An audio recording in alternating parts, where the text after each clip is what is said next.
You will come back, my friends. And if you four have really come all this way just to turn back now, then seriously, you guys, the fuck? I want to gamble.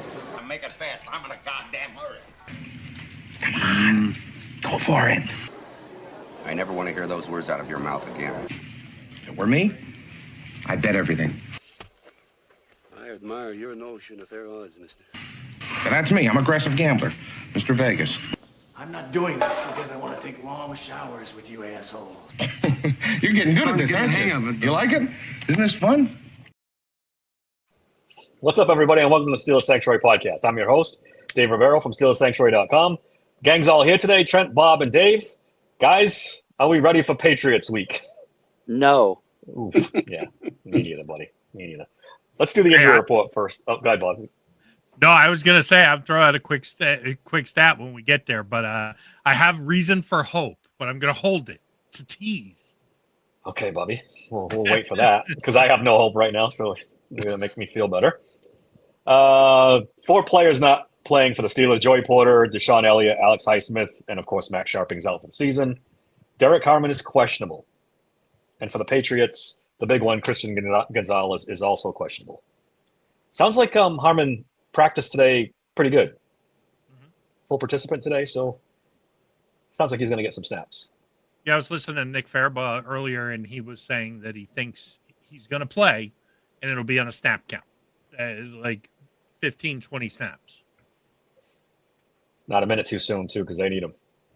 Can we put Ben? Can we put Benton on a snap count? On the nose? That would be great. You get 3 snaps on the nose. That's it. The rumor is that when Harmon is in the game, that it'll be Black on the nose and Hayward on the other end. So I know it might only be 10 or 15 people or 10 or 15 plays, but it could end up being very nice. I would love to see it. But I have to see it to believe it, though. It'll be at the end when it's too late. Yeah. Garbage time. Oh, the optimism's flying here on the Steelers Sanctuary Podcast tonight. Roster moves this week. DeMarvin Leal was signed to the 53-man roster. There's your run help right there. You can't make this shit up. Guys, I said this on X this week. I swear to God, Omar Khan's trying to fucking punk me. Signing Isaiah Hodgins is he's just trying to fuck with me now. That's all he's doing. He looks through the waiver wire and he says, "Who's going to piss Dave Rivero off the most?" Isaiah Hodgins, bring him in. This is fucking ridiculous. Bro, I know it's just a practice squad, but still. The highlight reel someone posted, and it's the same game. All the highlight reels were in the same game. I mean, honestly, why bother? Yeah. Why bother? Yeah. No idea. No idea. In case somebody one of those tight ends get hurt. Because he runs like a tight end, is that what you're saying? Yeah. Oh, Lord. And the bigger one is Jawan Bentley got signed this week. I don't think we'll see him play against the Patriots, but panic move. They went out and got the best run-stopping linebacker they could find on the fucking scrap heap and dragged his carcass into the fucking thing to see if he can help. He should have been in a snap count, too. Should have just kept Elena Roberts. Yep. Should have just kept Elena Roberts. Totally. Or play guys in the right position. Or that. Did you see Derek's breakdown of Elena Roberts when he's on the field versus when he's off the field last 2 seasons in Pittsburgh? When he's on the field, 2023, 3.7 yards per run. When he's off the field, 5.3. 2024, when he's on the field, 3.7 again. When he's off, 5.3 again. It's like a yard and a half difference when he was on the field. And by the way, Pittsburgh's averaging 4.4 yards per run this year. Well, Roberts was amazing at just going and just blowing up linemen. Yeah. I mean, he threw the run schemes off he didn't even need to make a play. Just running in there and blowing up offensive linemen left and right, and that pretty much throws the entire rest of it out the window. We don't have that. Peyton Wilson's not going to do that. Patrick Queen's not going to do that. So no, nope. That's a tough loss. It is. It is. Somber asked the question, realistically, would you rather have a wide receiver 2 or a better O-line? I mean, better O-line, I guess, but who are you going to replace on this O-line? Just maybe Siamalu? Maybe? There's nobody out there to go get. And yeah, to fix it now is impossible. Yeah, there's nobody now. Wishful thinking, I'd replace 4 out of the 5. The offensive line? I said what I said. Tell him, Dave. I said what I said. I don't know if that's realistic. I think I'm in a darker. I think I'm worse than Dave right now. You seem to be, buddy. You seem to be, brother. I am not happy. I'm not happy at all. Corb is ready to replace about 20 of the 22 players who play on starting offense or defense. I'm there. On the O-line, keep the WU guy. Everybody else get the fuck out. Like, I tell it to me walking. There's been some noise this week that people are starting to whisper Zach Frazier is a little overrated. Yeah, no fuck way. It. All 5 gone. you convinced me, Bob. You convinced me. New 5 new. Start over. It's not me who's saying it, but I've heard it a couple of times on the morning shows with, I think it was Whaley who said it, but I mean, but the whispers are out there because Whaley's a moron. Well, I kind of see the point in that just because he's the highest graded Steelers offensive lineman, I know that's doesn't make him a good offensive lineman. That's a good point. He's good. Yeah, that's a great point. It really is. I never thought of it that way. It's like saying I have the most facial hair in my house. I have 4 girls in the house. Like, big deal. I disagree, though. I think Zach Frazier is a good player. I think most of the offensive line is pretty good. They have pedigree. They just have, and this point was made a lot this week if you listen to Steelers radio and read the articles coming out. They have no coaching. There are more people blaming the coaches than I've ever heard. DeFabo is out here. I saw quotes from him saying, hey, the coaches are lost. They don't know what the fuck they're doing. The offensive line is pedigreed. These guys should be playing better. And it's not like these guys were not. You go back and watch their college tape. They belong. They were first and second round picks. But we have done nothing with any of them. Yeah, I mean, Isaac Seumalo looks bad to me. I'm dead serious when I say this. I think Spencer Anderson can play better right now than Isaac Seumalo. They're never going to replace him, but I think Spencer Anderson, he can't be worse. Hey, and he's more athletic. He's more athletic. Gone. See ya. Let's do it. Yeah, he's bad. They're not going to make any changes. McCormick is fucking terrible in the run game. I mean, that kid is just god awful in the run game. He's given no push. I don't feel sit here. I don't feel like everybody's regressing. I don't feel like Frazier is progressing, but I don't think he's regressing. And honestly, from just going from week 1 to week 2, not that it was a high bar to clear, Broderick played better week 2 than he did week 1. He did, but again, the caliber of player he was playing against was a lot easier too. So we'll see. This week is who's the Patriots edge rusher there that we just talked about? I'm blanking on his name. Landry is he on the left side, right? So we'll see. We'll see how much. That means he goes against Fatanu though if he's on the left. I mean, he's on the right. I think he goes up against the left tackle is what I'm trying to spit out. So we'll see if he's really improving or he just had a easy week of work. I think Boye Mafe, I thought he was a guy who might give him some fits because he has that speed rush ability. Yeah. Mafe's not a bad rusher. He's not a bad rusher. You're right. He's not a top tier guy, but he's not bad. Like, he's good at what he does. But at least against not a top tier guy, it wasn't a bunch of pressures. He kept Rodgers clean. Yeah, he looked good. He did okay. Which is you're right. It's a step in the right direction. You're right. Small victories is what we're looking for here. Yeah. Sid brings up the name Pat Myers, and To me, that's where the trouble on that side of the ball starts, is Pat Myers in this offensive line. I've said it a million times on this podcast. I feel like I'm a broken record, but you can't name me one offensive lineman who's improved under him. You just can't. I'll be honest. Zach Frazier kept his job last year, I think. Possibly. If Zach Frazier doesn't come out of the gates and play as well as he did, Myers should have been fired. And he should have been fired anyway. I agree. But I just think Frazier kept his job because Frazier was a top 3 or 4 center in the NFL last year.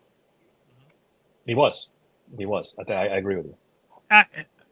But let's be honest. I mean, at this point, can we make an argument for any Steelers coach of any position or coordinator that they should keep their job?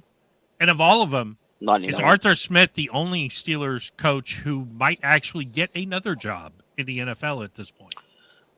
He's the only one. He's the only one. Last year, Bob, when you had the hate for Carl Dunbar, I would have defended him. Now, see ya. Like, horrible.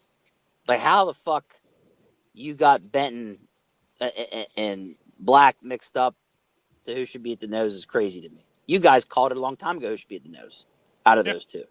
And now look, like I just, and then again, you just, especially on the defensive side of the ball, you wonder for the coaches, how much input do they really have with Tomlin there? If Tomlin wants Benton on the nose, Benton's going on the nose. Right. And no one's changing his mind. Do you think that's why Terrell Austin did what he did and started cursing and let's talk about the press conference? It's a good segue. Terrell Austin this week, I've never seen him like this. Throwing players under the bus. They asked him, let me get the quote up here. They asked him about the crosser, the deep crosser that ended up a touchdown 2 weeks in a row.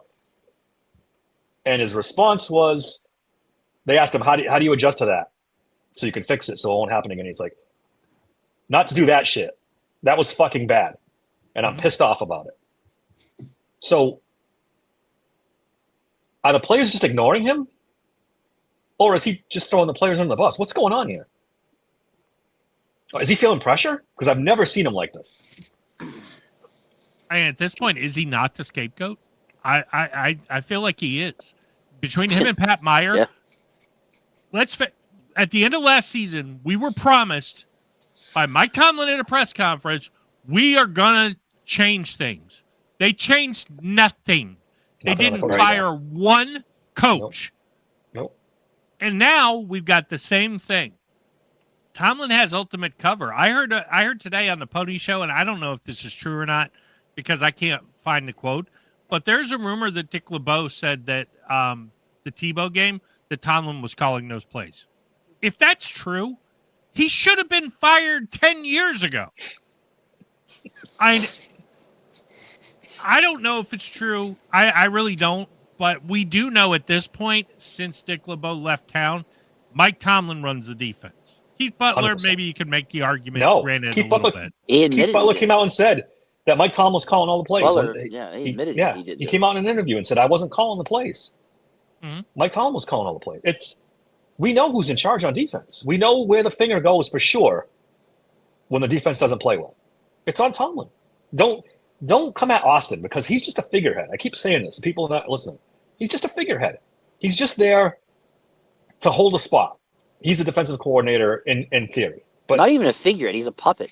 Yeah. Puppet is a better word for it. You're right. Well, locally in Pittsburgh, I think we're at this point preaching to the choir because even the staunchest Tomlin defenders at this point have got to admit, if you're in the Steeler fan base, look, he's a defensive guru with the highest defensive payroll in the league, and the defense sucks. We're second to last in the league in fucking defense. So you can't say he's a good defensive coach anymore. But until the national media, when Rich Eisen comes out, when Mike Greenberg comes out, these Tomlin sycophants, and start saying, hey, wait a minute. We've been defending Tomlin, but the defense is terrible. The defense can't be terrible in Pittsburgh. It cannot be. This is not the fan base for that. Yeah. Not with the money they spend over there on top of it. Even if they were only spending a third of the money, you cannot coach the Pittsburgh Steelers and have a horrid defense. You just can't. They'll bounce back to middle of the pack. Is where they'll probably end up at the end of the year. They'll have some good games, some bad games.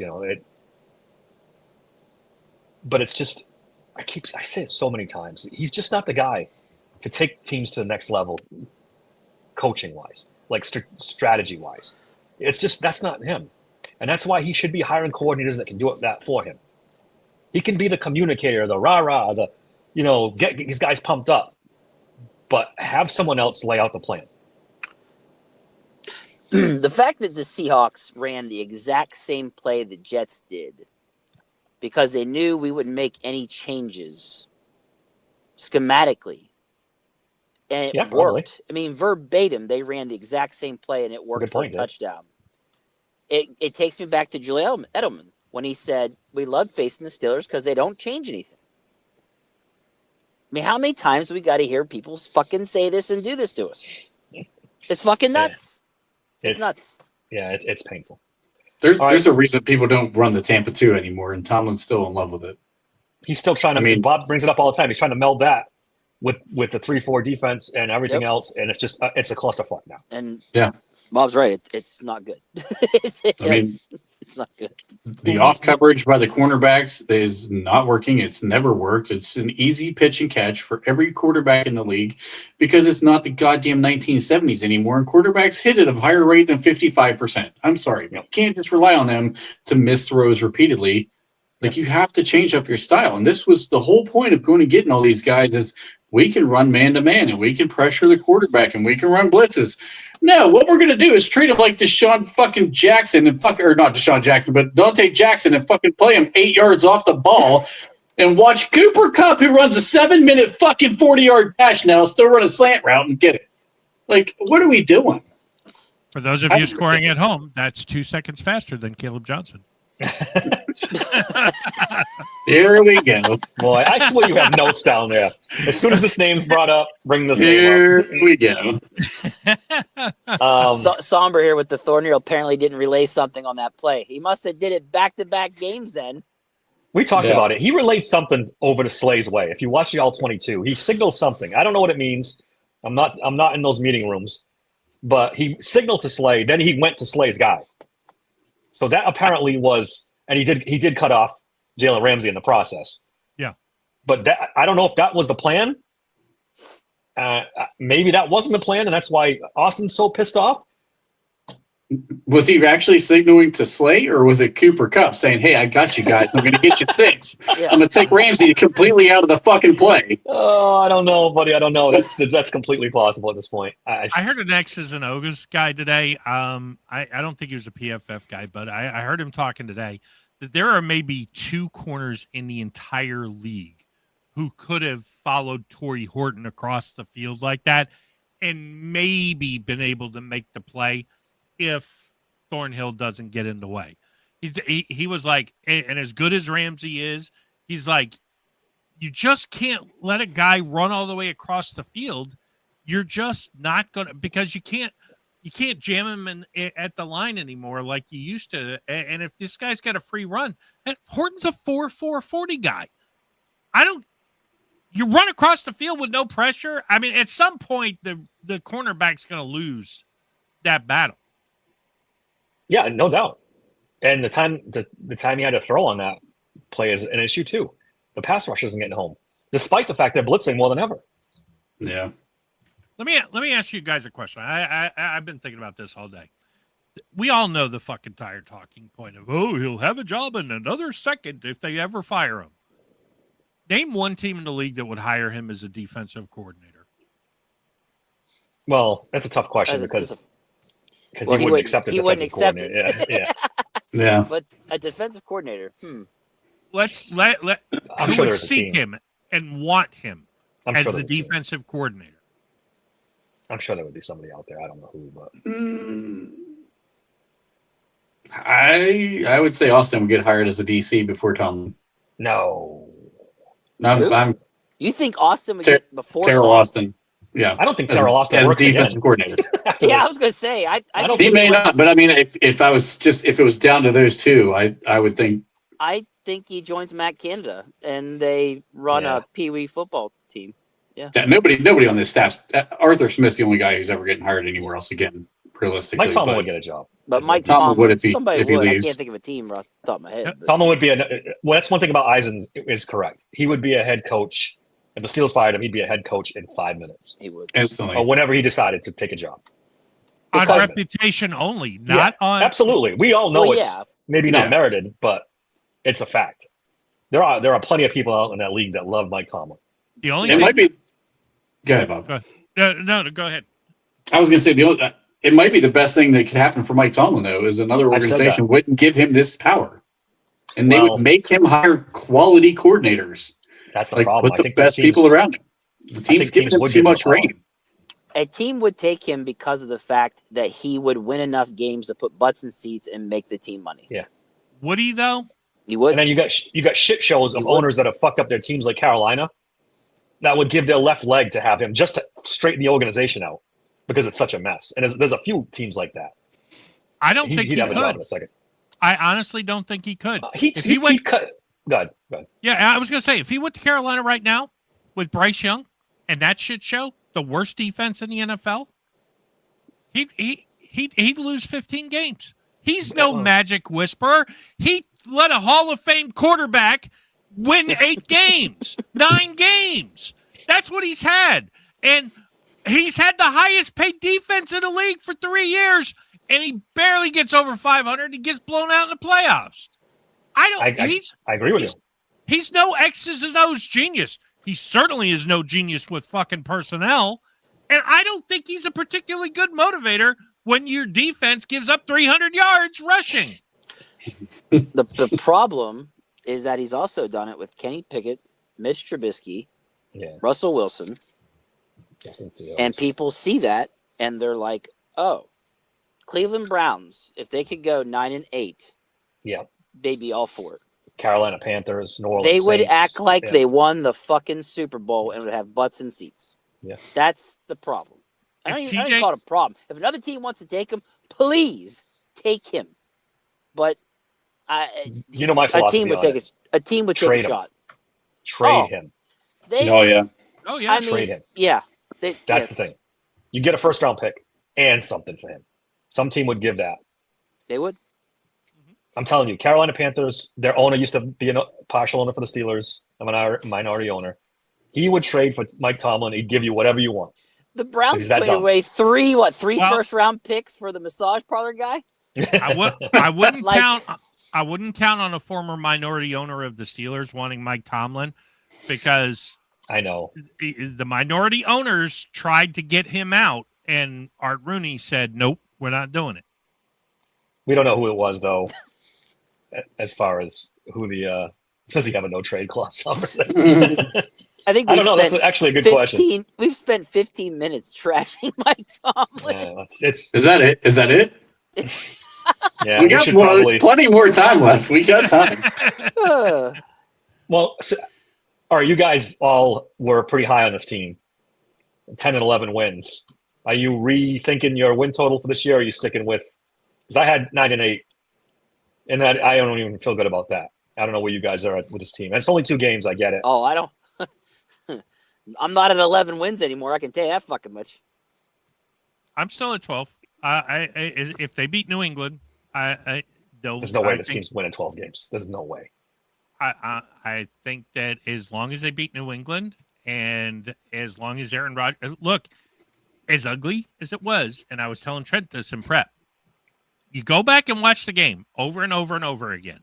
Even if Caleb Johnson goes Caleb Johnson, if Pat catches the ball on that deep pass, if Calvin Austin doesn't tip the interception to the other team, we win that game by 4 to 7 points. If they win 12 wins, it'll be because Tomlin willed them to it. They're not winning 12 games. I'm willing to put a large amount of money on that. If that was a prop on DraftKings, I would bet it today.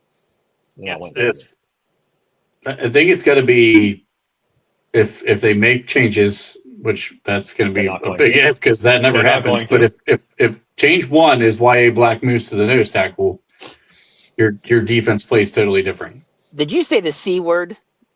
If they make changes. It changes, He yeah. said it again. But Oh, the one thing is, if it's YA black on the nose, you get Keanu Benton the fuck out of there.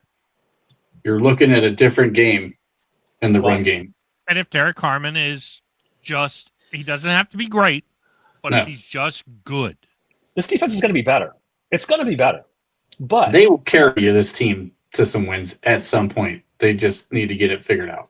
If the defense was the only problem, then I'd be like, okay, fine, they're going to win 12 games because I think not. this defense will turn around. They're It's not. not They can't run the ball. I looked it up today. They haven't had a 100-yard rusher since 2023.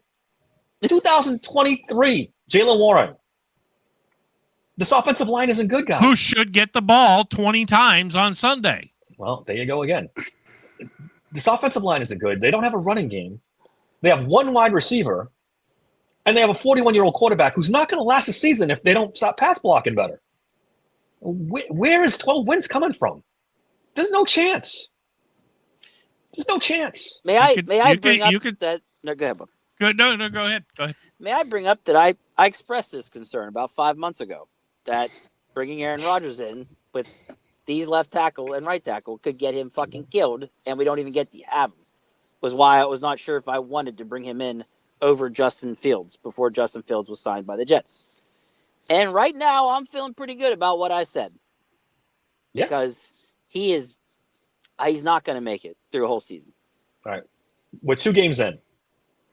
What's the under-over on Mason Rudolph starts this season? I mean, hell, there's been 7 backup quarterbacks playing already by this point in the season. So, I say you set it at 4 games, and that's probably low. It's probably low. They have a bye week 5? Yes. Yeah. 4 or 5. I'm telling you, he's too smart to get hurt, and nobody's going to come at him free runner. As bad as they are, and have go watch the tape again. He took a couple shots in that. He's already that took a Seahawks couple shots. He takes a couple of shots, but so does every NFL quarterback. He's 41. Yeah, he's been in the league 41 for a long time. I mean, the only significant time he's ever missed an injury was because of the Achilles. I barring him popping an Achilles, knock on for Micah here. And don't get me wrong, I'm not blaming this on Aaron. Like, I'm not saying Aaron's brittle and he's going to get hurt. I'm blaming it on the line is going to get him killed. Well, it's still too early to You're right. Say it is this early. Is definite. They're never gonna get any better. They're young guys. They're first and second round draft picks. The odds are much better they'll get better than they will get worse. Just talent alone at some point has to take over. Yeah, you would think so. I'll be honest. I think Aaron's running into about a third of these pressures. He has been. He's putting himself into about a third of these pressures. He's already seeing ghosts. He's paranoid of the outside pressure, Yeah. so he's stepping up in the pocket early and then getting hammered. If now teams are going to be smart and blitz up the middle and send pressure up the middle because they know he's got happy feet. They're going to knock Sam Mala's old I hope I'm ass wrong. over. And That'd be the best thing that could happen to us, honestly. If you blitz up the middle, that's the best thing that can happen. You get Pat Freiermuth and Jonnu Smith easy targets on the middle of the field. He's going to get rid of the ball. Pat Freiermuth, if he ever shows up. Butterfingers? If he ever shows up. All right, let's talk about this Patriots game. Or we can spend 4 hours on Mike Tomlin. Easy. Lots of concerns here too. Their running game's pretty good. It got better last week. Got a good young quarterback. On the other side of the ball, they got some defensive players. That's going to give us trouble. They don't have very good wide receivers, though. Right. Well, you got Diggs. Diggs, thank you. Diggs is better than he was so good you forgot his name. I'm 55 years old, Bob. I forget everybody's name. They have Diggs. They have Kayshawn. Is it Boots? Booty. Booty. Mac Hollins. It's French for ass, in case you're wondering. He's not very good. Mac Hollins, Demario Douglas, Kyle Williams, and Efton Chisholm III. Okay. You got Trevion Henderson out of the backfield that could go house on you at any second. It's not their wide receivers I'm worried about. Yeah. And What have they given Henderson? 3 carries in 2 games? Yeah. I have him in one of my leagues. It hasn't been good. They might. In our league, as a matter of fact. Eight carries, 37 yards so far for the year, and Diggs only has 89 yards total. So, and I would love the Slay or Ramsey on Diggs. This is a team you have to go play press man against because they do not have the horses on the outside. Play press man, put 9 guys in the box, and commit to stopping the run. And if they beat you over the top, they beat you over the top. So be it. I have more Bob. stats. Do you want to hear more stats? Yeah, good. Go ahead, Dave. I was just going Go to say, ahead. Bob, you know that, but do the Steelers know that? But anyways, go ahead. Hold on. Go ahead. Mike? Play fucking man! He's not accepting your calls, Bob, or anybody from the Steelers Sanctuary. The Steelers have played the Patriots twice since Tom Brady retired. They've lost both times. They lost to Mac Jones and Bailey Zappi. You can't make this shit up. You cannot make this shit up. Mike Tomlin's 1-5 at Gillette Stadium. Yeah, they haven't won since 08. 3-12. Yes, they haven't won 3-12 overall against Belichick since Belichick took over. Okay, here's my hope stat. Okay, You better hope. the Steelers have played the Patriots in Foxborough in the 21st century one time without Tom Brady. They won that game. They're 1-0. They've never lost if Tom Brady doesn't play quarterback in Foxborough in the 21st century. I just told you they lost to Mac Jones and Bailey Zappi. Yeah, but not in Foxborough. Not in Foxborough. Oh, That was in Pittsburgh, which is All right. even more embarrassing, but that's yeah, okay. it's even worse. That's okay. Bob's telling us, so they're telling me there's a chance. There's a chance. That Bailey Zappi loss. that was rough. That might be one of the worst. Is that the worst Tomlin loss? I don't know. Good God, Zappi Dave.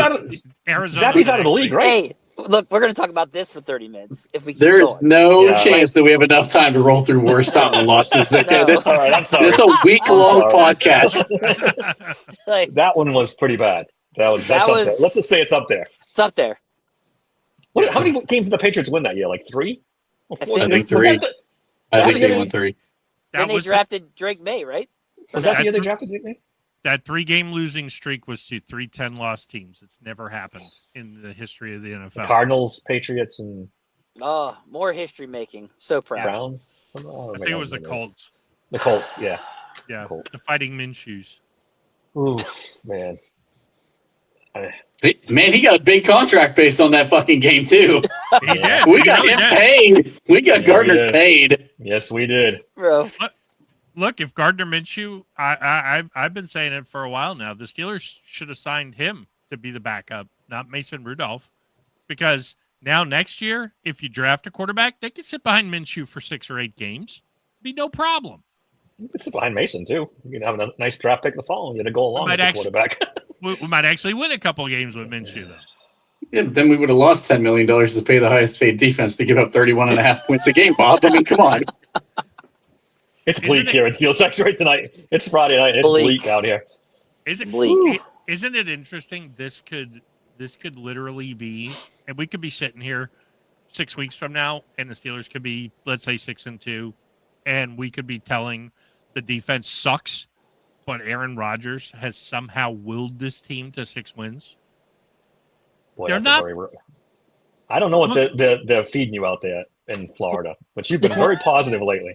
It's so Court- positive. Quarterback matters in the NFL. Yeah, it definitely does. Unless I he's like running for his Drake. life. I like Drake May. I think he's a comer, but I think Aaron's better than Drake May. You're gonna make Definitely. me. You're gonna make me cut another. He's definitely better than Browning. He's I'm better going to leave than that Wentz. comment all alone. Yeah. Altogether. I'll send that to you guys tomorrow. Anyway, I'm sorry. Go ahead. Finish your point. I'm sorry. Yeah, but what I'm saying is there's all of a sudden some very weak quarterback play on the schedule. I'm just saying, you got Flacco, Dylan Gabriel, Shador, whoever in fucking Cleveland, Browning twice, Carson Wentz. Yeah. Then after that, they better go 3-0 in this 3 games. Yeah, they the better go 3-0. guys mentioned don't come as quick. Absolutely. Yeah. So I mean, look, Drake. All right, come on, let's bring it back. Oh, Well, there goes the monetization for this one. yeah. Sorry, I couldn't help it. Do you have any comments on Najee replacing Omer and Hampton? As a sidebar, the people in the chat are talking. Yes. I don't know that he replaced him. He replaced him because he fumbled. Yeah. And in true Najee fashion, he lost the job as quick as he got it. Najee finished that game out. He finished the game out, though. Yeah, he did. He did. And I'm sure they're going to be looking around this week going, do we want to average 2.5 yards a carry with Najee or 3.2 with Hampton? Let's go with Hampton. At least he's got upside. All right, let's get back to the. I'm looking at the Patriots front seven. It's pretty fucking good. You got Milton Williams. You got Christian Barrymore. You got Kayvon Chason, who's kind of playing a little better in New England than he has in his career before. Old friend Robert Spillane playing middle line. I heard some Patriot fans, some Patriot guys on social media saying that they're a little frustrated with Mr. Spillane and his coverage abilities. I think teams are taking advantage of him. Oh, really? No shit. Yeah. They were all happy to get him. Oh, you should have heard the Patriot press and everything. We got to run stop and Spillane. He's going to be great. And now people are putting him in coverage and they're like, fuck. This guy's I remember terrible. all these conversations. Really weird. Look, and again, Mike got me on ignore now because I yelled at him. Yeah, 100%. If I was playing the Patriots this week, what I would be doing on offense is I would be throwing the ball. I would be throwing the ball repeatedly. I would do what the Patriots used to do to the Steelers. I would spread it out and put my 3 tight ends out wide and DK on the other side, and I would just boom, boom, boom, short pass. Hey, 3 yards, 2 yards, 5 yards, because the Patriots are not a very good tackling team either. So I would make them make tackles. This is a game where Jonnu Smith, Jalen Warren coming out of the backfield, flaring out. There's some opportunity here, and I don't think running Jalen into the wall the first quarter is the right way to go. I think throw the ball. Get the ball out of Aaron's hands. Get him some protection. Get the Patriots frustrated. Don't take 3 seconds to throw the ball. Just boom, boom, boom, boom, boom, quick passes, and see what happens. See if they get frustrated and do something stupid. The Patriots are dead last in passing yards allowed. They're the only team allowing 300 plus per game so far. Yeah, I would throw the ball. They're the only one. They're the only They one. played the Dolphins, and who'd they play week 1? I can't remember. Do you remember Vegas. Vegas. Ah. I mean, Yeah. Miami's a pretty good passing team when Tua's healthy, but Vegas. Yeah. Yeah, I guess that's the way to attack them. Good luck with DK Metcalf and the Smurfs, because you're not exactly scaring the hell out of them with those guys. And I'm sorry, Jonnu Smith. I'm not very impressed so far. I warned you guys. They're not using him correctly at all. No. That guy Frank Smith is the OC in Miami. Tight ends rave about him. Darren Waller. I saw an interview with Darren Waller. He said he's the best coach I ever had. He gets tight ends open. The Steelers do not have that. I told you guys, you're going to be disappointed with him. I told you. And it's easy to be good when you have Tyreek Hill and Jalen Waddle on the outside, creating all the space for a tight end. When you got fucking the milk carton kid and Calvin Austin and DK drops, Carton kid. DK not enough room. That's his new nickname, DK drops. DK drops. This is great. But he has gotten his drops out of the way for the year. We'll see. He drops 6 a year. Sidebar. Who pops off first against Tomlin? Ramsey? Metcalf? Well, there's one more I wanted to say. Rodgers. Or Rodgers. Thank you. One thing I do. Who pops off first? It'll be Ramsey. I would say Ramsey too. Think so? Yeah. I was going to go with Rodgers. Oh, I think he'll be the last one to pop off. Not when his bell gets rung about 3 fucking times. He's going to be like, help me. Like, I don't know. One thing I do want to say is Patriots played the Seahawks last year. Christian Gonzalez covered DK Metcalf. Metcalf, 10 catches, 129 yards, and a touchdown. Probably his best game last year. Are we sure Gonzalez played? He was hurt a lot last year. Yeah, it was early in the year they played. So I heard them talking about that today, that, Gonzalez on Metcalf is not necessarily the shutdown matchup. But he's not 100%. So No, he's not 100%. He's questionable. DK's drops and Gonzalez's health, that may be an advantage for us. I think you guys are right. I think attacking him through the air is probably the best bet. Johnny Smith on Robert Spillane, that could get ugly real quick. That is a good matchup. That's a matchup you would like to see. Well, they got to scheme that up. Scheme that up is the question. Yeah, it's a good question. He will. It's a matter of whether or not Tomlin lets him do it. I like Bob's idea, going 4 wide, spreading them out. 4 wide like with it. who? Don't you worry about that. They'll cook it up. Don't you worry. Jonnu, okay? Pat, DK, and Darnell. Go 4 wide and just let those guys run curls. Hey, go down 7 yards, turn around. We're throwing it to you. Nobody on the Patriots can cover any of those fucking guys. Does anybody know the equipment manager for the Steelers? Can he leave Kenneth Gainwell's shit back in Pittsburgh? Is that possible? It'd be amazing. Maybe this is a game where he, if they use him properly on third downs and passing downs, he could take advantage of Spillane or some of the Patriots defenders and actually have a good game. But we'll see. Big Pun is out here feeling himself because Pickens had a good game, but you're forgetting one thing there, buddy. He's right. Yeah, but you're forgetting one thing. The reason George Pickens didn't drop as many balls as DK is because he didn't run the fucking routes to begin with. Nor can he get open on short yardage routes. Yeah. I'm defeated on this one. I've given up on. He doesn't give a quarter of the effort that DK Metcalf gives, blocking, trying to get open in the early and intermediate routes. Yeah, all George Pickens cared about was doing go routes and trying to make circus catches. We can bitch about the fucking drops, but everything else DK Metcalf has been better at and actually gives 100% effort in the game. Like it's not even he stuck out on the all-22 for blocking downfield. He stuck out. Yeah, I saw him on that screen pass where it's him and Pat Freiermuth and Jonnu Smith all out in front. He was the only one actually blocking. The other 2 fuckers are just sitting there trying to run into somebody and not actually putting hands on him. DK, he's got this guy driving 7 yards downfield and still fucking driving. Hey, shower curtains right here. He's right. We can rag on Caleb Johnson all we want, but Genty and Hampton, nothing yet either. Most of them. We talked about this on the fantasy thing last night. And Caleb's not even getting carries. So rookie running backs have been disappointing. Yeah, have been very disappointing this year. Yeah, not impressive. And I was pretty good. Tootin's looked pretty good in Jacksonville, but he's not the full-time back. And down back. Yeah. Judkins and him. And Merritt looked pretty good too in Washington. Well, in the first game, second game he didn't do shit. Yeah, he didn't do anything. But now he'll be the lead back though, so we'll see what happens. Yeah, I'm still on this bandwagon. Caleb should be the lead back in Pittsburgh.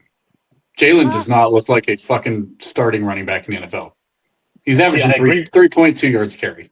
I agree with you. Maybe I'm second part, misunderstanding. but I don't agree with you. Are you saying KJ should be the starting running back? 100%. Right now, over Warren. 100%. All of Warren's yards have come through the air. He's not doing anything on the ground. He's averaging 3.4 yards a carry right now. Did you just smoke a J outside the car before you got on this fucking podcast?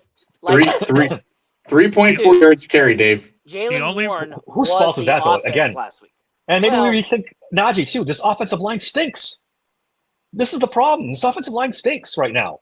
It could be better later, but it stinks right now. If you break down from a rush-to-rush basis, Warren is effective. He had 4 carries of 4 yards multiple times. He had carries of 9 yards 3 times. He is effective. He runs with a purpose. Now, the problem is that they got into a rut where they went away from him. He was moving the ball, and then all of a sudden they go away from him for almost a quarter. And then when they bring him back, it's telegraphed as fuck when they're running the ball. Look, When Caleb Johnson is in the game, he has no chance as a lead back. You know why? Because everybody on the field knows he's going to run the ball. You are not going to pass the ball when Caleb Johnson's in the game, and every defense fucking knows it. Every defense knows it. They're going to put Why a lot not? of guys in the box. That's the best time to run play action fake, though, Bob. That's the entire point of drafting the fucking kid. He's the only one that fits the offense. So when you bring him out on the field for his 1 or 2 carries a game, then why not go play action? Well, it's different. I'm not saying 1 or 2 carries a game. I'm saying put the motherfucker in as a starter and then run play action, run the wide zone scheme that you want to run, because Jalen's not even a fit for the zone blocking scheme the way that everybody wants him to be. Like, that's not his style. He was the whole offense last week, though, Trent. He was the only one doing anything out there. Yes, and through the running game, you're going to a yards per carry, and you're not actually looking at the runs.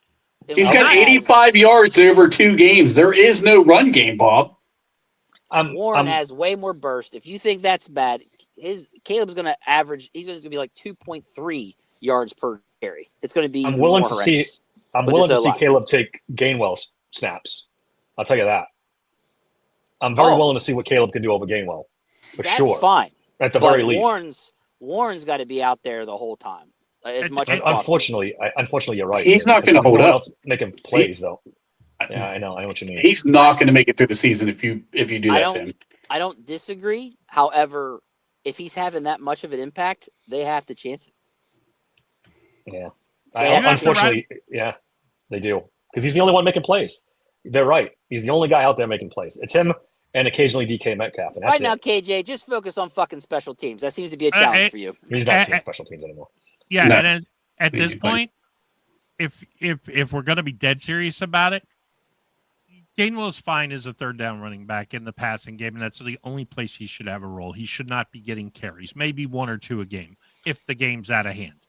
Did you guys hear the rumor? Did you guys hear the rumor about Trey Sermon? There was a rumor they were contemplating.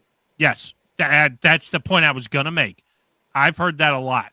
If you're going to do this and you're going to bench Caleb Johnson, which I think they've made that decision, Trey Sermon ought to come up from the practice squad. I think the other kid should come up. I don't want Trey Sermon's got no juice either. Sermon is a bigger back, so that's what he is. Sermon looked fine in preseason for what I saw. I didn't think it was the other kid. Really. Sermon plays special teams is what it boils down to, and that's why they're talking about Caleb Johnson moving down to the practice squad. Yep, they can't. True. I don't think they'll send him to the practice squad. I just don't. They can't. And you can't carry 4 running backs. No. Somebody has to get cut.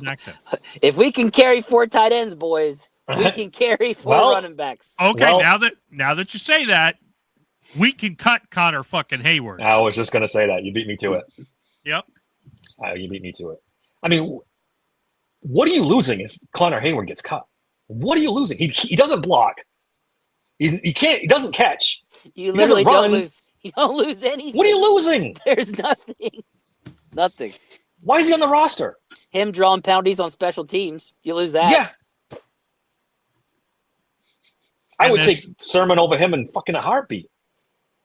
Let's not forget, Trey Sermon was highly thought of when he came out before he started getting hurt. He was highly thought of in San Francisco. I'll tell you what, though, boys, I do like Lou Nichols. Like I was extremely impressed. At least he's got a little juice in his legs. Fucking Trey Sermon's like a freaking running down the. Sermon wasn't that bad. The slowest of the 5 was KJ. I don't know about that. I'll be honest with you. Trey Sermon was a cast-off from fucking Oklahoma who came to Ohio State, who didn't do shit, and then they got to the playoff, and he blew the fuck up and got drafted high, way, way too high, based on his playoff run. That's Trey Sermon in a nutshell, and this whole NFL career has followed that. He's been Trey Sermon ran a 4.61 40. Yeah. Before the injuries. He ran a 4.6. All right, what about Lou Nichols? I don't think Lou Nichols didn't go to the combine. They didn't. That's right, because he's too fucking good for it. And before we get, yes, he had some juice in the preseason against third stringers. He was. I'm not saying he's going to be. He was a 7th round pick for the Packers 3 years ago. Who? Oh wait, I'm sorry. Nichols. Oh, Nichols. What? Oh, I thought Nichols was like a UDFA or something. No, the Packers. He was a 7th-round pick for the Packers in 23. Wow, I did not know that. I didn't know that either, to be honest. Yeah. Look, he certainly could be worth a shot. I mean, but I would give Caleb Johnson 15 carries in a game before I went to the Lou Nichols, Trey Sermon route just to see what would happen. But if he comes in, the problem is when you bring him in, like I said, everybody in the fucking stadium knows what's going to happen. It's the same thing with Najee. I mean, at least in his rookie year, Ben threw him the ball a lot and tried to get him outside. He wasn't very good at that either.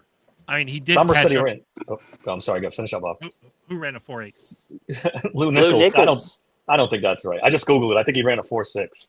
It's not official unless it's at the combine, Somber. Don't come at me with stuff that's not unofficial.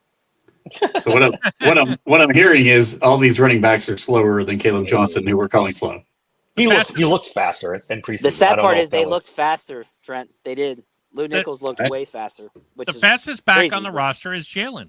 I mean, and he's not. Yeah, he's not super fast either. You're right. He's not super fast either. I've been screaming at the top of my lungs for speed in the backfield forever, and they just don't. They don't prioritize it. They don't care about speed. Personally, I'm okay with KJ getting the carries over Gainwell. That to me is fine. That's fine. Yeah, big pun. Biggest Willie Parker fan in the world. Oh, that's not even close right now. I would take Willie Parker over Lev Bell all day, every day. Yeah. I don't know about that one. The 4 years that he was the starter versus Bell as a starter, look it up. We were winning Super Bowls. We haven't won a playoff game since Willie Parker left. Hey, big pun. Thanks a lot for this fucking question. Yeah, you're gonna get Bob all riled up. We'll be talking about this. All right, let's totally cool with his cousin being our lead running back, by the way. All right. Let's switch to the defense. How does it match up against the Patriots offense? Patriots are not a juggernaut running team, but neither was Seattle until they rolled into Pittsburgh. So I know Ramondre Stevens just had a fucking fantastic game last week. He had a big game last week. I think we're hitting the Patriots at a bad time. Their only injury is their fullback, Jack Westover. Yeah, and Gonzalez might not play, or if he does, he's hurt. But yeah, you're right. They're pretty healthy other than that. I'm a Ramondre Stevenson fan, but one thing to remember, like Jalen, even worse than Jalen, he fumbles. He puts the ball on the ground. That could be a big thing. We're going to need a turnover in this game. And Drake May's not afraid to throw an interception here and there either. So yeah, turnovers could be a big part of this game. Would you take Fast Willie over Richardson? You guys got to cut this shit out. They just poked the bear now. I try to keep this under an hour and a half, and you guys are not helping. Yeah, we spent an hour. We're just getting to defense. Like, Jesus Christ. I will tell you this. So my daughter was born on February 3rd, 2006. Okay, that's the Friday before Super Bowl 40. And the doctor was like, hey, we're going to keep your wife for a couple of days. We'll probably let you go home on Monday. And I said, Doc, if you don't mind somebody screaming at the television in the maternity ward, then no problem. Keep her till Monday. He's like, what do you mean? I'm a Steelers fan, and I am not shy about showing it. And he was like, really? So I was all set to scream and yell at the TV in the maternity ward. They sent us home Sunday morning. My wife passes out. I'm watching the game. My daughter wakes up. I'm holding her in my arms, trying not to get her to go back to sleep. And Willie breaks the 75-yard run. Oh, jeez. I did everything I could not to yell. And I was like, oh, my God. I swear to God, I almost dropped my two-day-old daughter. I love Willie Parker. He's one of my favorite Steelers of this century.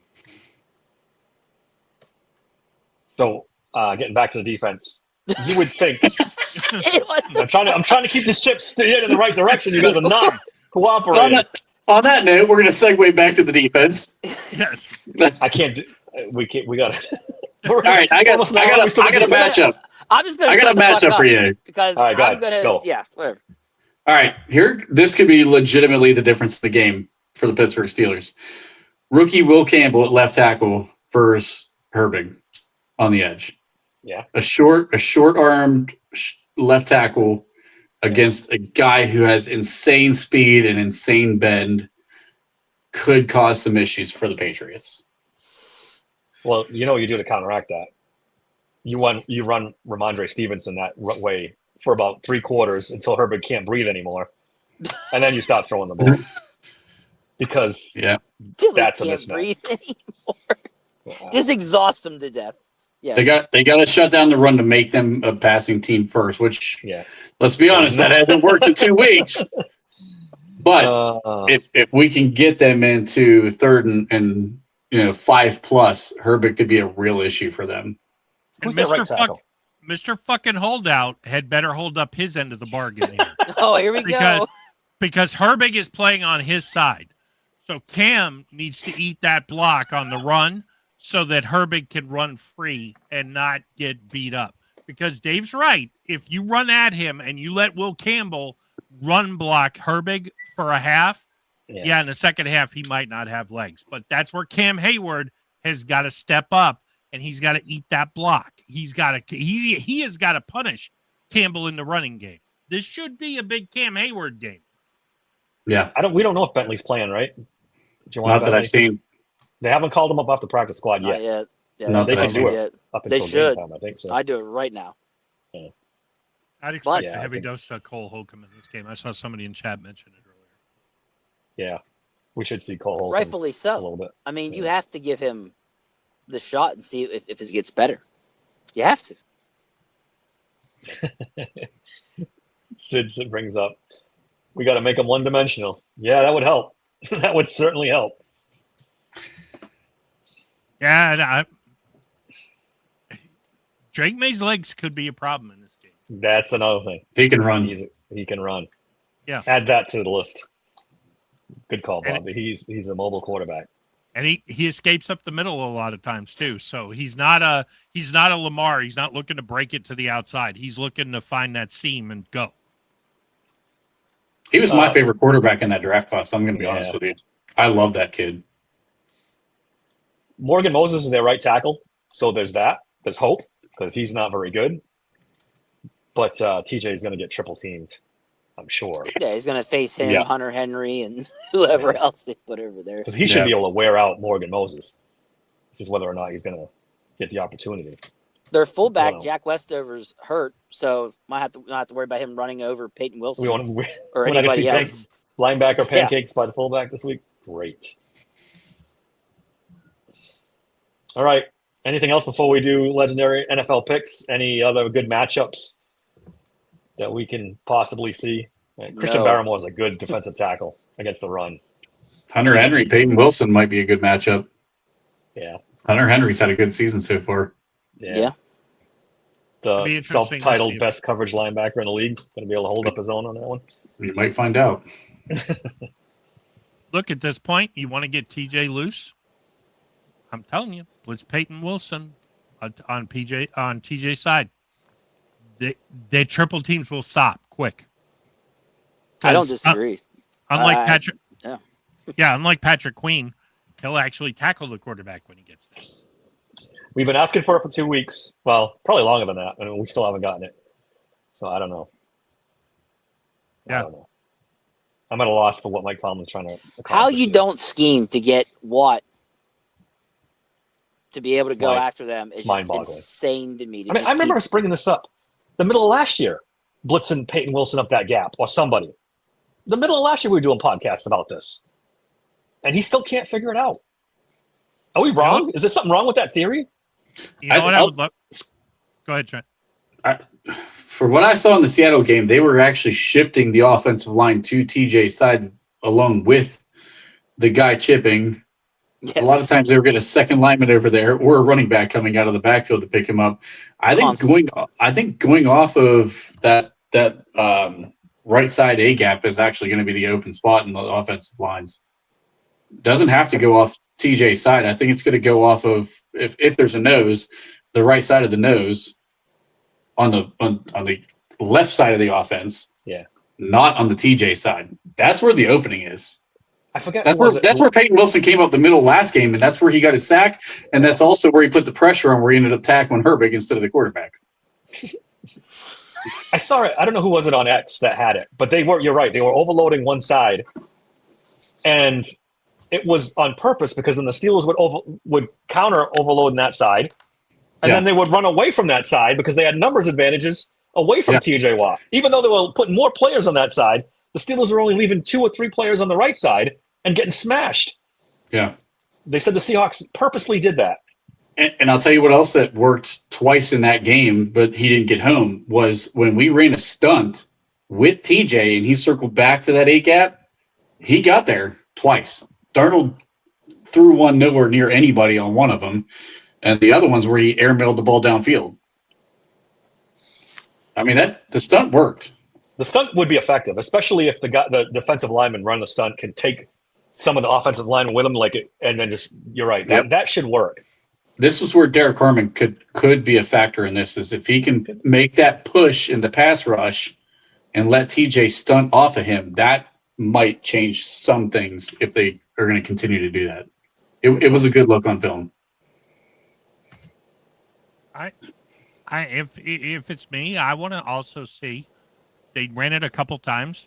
Line Herbig up in the middle of the defense on TJ's side on passing downs.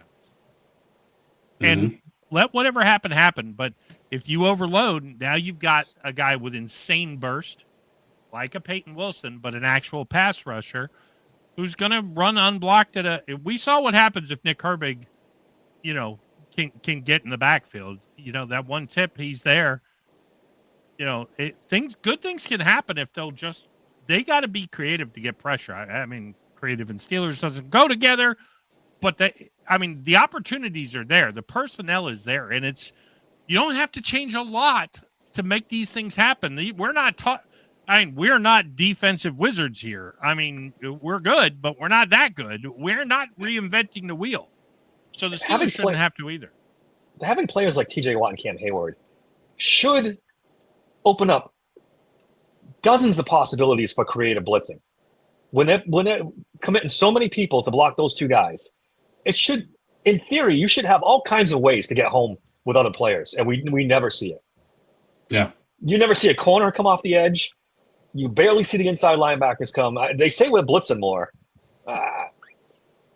It's not effective, and B, it's just, I don't know. What you could do with a creative defensive coordinator with these guys, with this personnel, they should be leading the league in sacks. He was in the building. Yeah, he was. You're right. He was in the building. And they let him go. That's the guy. Great point. That's the guy. Never should have left. But Tomlin, there's no way his ego could. No way. The justification for Keanu Benton to be on the field, even as he's supposed to be this pass rush guy, like, he ain't getting home. He's one-on-one every damn fucking pass rush. He don't get home. He's not even creating pressure. They've got nobody creating pressure, which is why teams are still doing what they do to TJ Watt every single game. Yeah. No one else is generating. The only one that does is Herbig when he's out there. Yeah. That's it. So we're going to see what happens because we're going to get a big dose of Herbig. I mean, because with Highsmith call it out. Yep. Look, if all of a sudden he comes out and just is average against the run, but makes 2 or 3 splash plays in the pass rush game, I think you got to go with Trent on this one and say, Alex, it was great. We're paying you $14 million now to be Herbig's backup. Anybody want him? It's a good point. Could Highsmith lose his starting job? Being out and watching Herbig. He won't. He won't. He should. He won't. There's a chance, though, that he should. I don't know. It's the liability against the run is the problem. Because Highsmith was doing good before he got injured, guys. Let's not forget. Yeah, but he's playing pretty well. He's got at least 3 games, maybe 4, before Highsmith comes back. If he puts up 6 or 8 sacks in those 4 games, I don't know how you bench him. Yeah, I mean, if he does that, it's a possibility. It's a good point. It all depends on how he holds up in the run. Or that rotation's being rotated a lot more than it usually is. All right, let's do legendary NFL picks, boys. Do you have the standings, Bob? I do, as a matter of fact. Give me 1 second. I'll pull them up. Do I want to see them? I don't even know who. If I had the lead, I think I lost it though. No, you got the lead. I think you got the I lead. do? Dave. You still got the lead. Excellent. Hang on. Excellent. Did I climb out of the basement yet? No, but you are Damn much it. closer. Let me get to the slideshow here. I had it ready and then I searched something. So let's share the. Whoops. Share. Come on. There we go.